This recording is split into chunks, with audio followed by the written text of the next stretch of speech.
Hello guys, we will continue reading our story of a symphony of whales.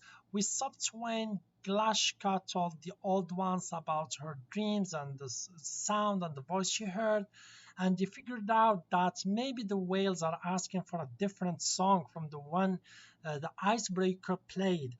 So now they will try a new one and they will see what will happen, whether the whales will follow the icebreaker and leave the trap, or they will stuck there because they are afraid of the engine of the icebreaker and they're gonna die.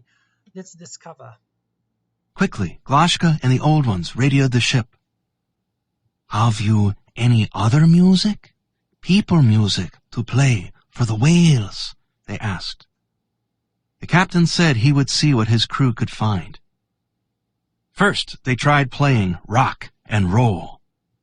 The electric guitars and drums boomed, but the whales would not follow the ship. Next, the crew tried Russian folk music. It was softer, with many voices singing together. The whales swam a little closer, but still they would not follow the ship. On shore, Glashka ran back to the radio transmitter. She had to talk with the captain. I know there's other music that will work. Please, keep trying, she told him. The crew found some classical music. First, the sweet sounds of violins and violas.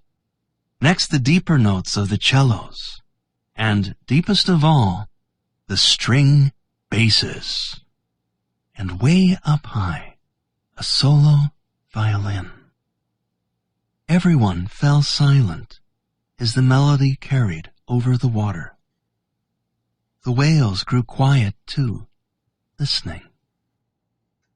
So the question now, did this classical music solve the problem or not? Let's continue to discover.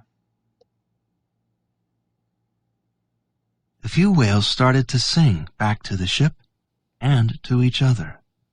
Gradually, more whales joined in. Then, they began to swim toward the ship. Finally.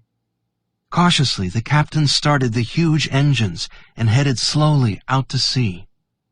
One whale followed, then another, then a few more.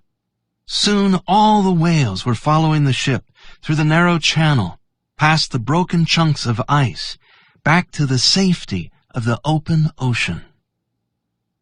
On shore, people laughed and cried and hugged each other. The sled dogs jumped up and barked, trying to lick the noses and faces of anyone they could reach. Glashka buried her wet face in the fur of the dogs' necks. Such good dogs, she told them over and over. Such good dogs. Now the whales are going home. On board the ship, the captain and his crew raised every flag. The music played as the captain radioed to say the whales were safe. He and his crew were finally going home, too. Glashka and her family looked out to sea. They waved to the icebreaker and the disappearing whales. And do you hear Narna singing now? Her grandmother asked. Yes, Glashka said, but it isn't just Narna I hear now. It's something bigger than that. Something like a whole symphony of whales. So indeed, classical music was the solution, because as the whales heard it, they started singing back, and they weren't afraid of the engines of the icebreaker anymore, and they followed the icebreaker and they went to a safe place and they survived. That's the end of our story. I hope you like it and you learned from it a lot. Have a nice day and goodbye.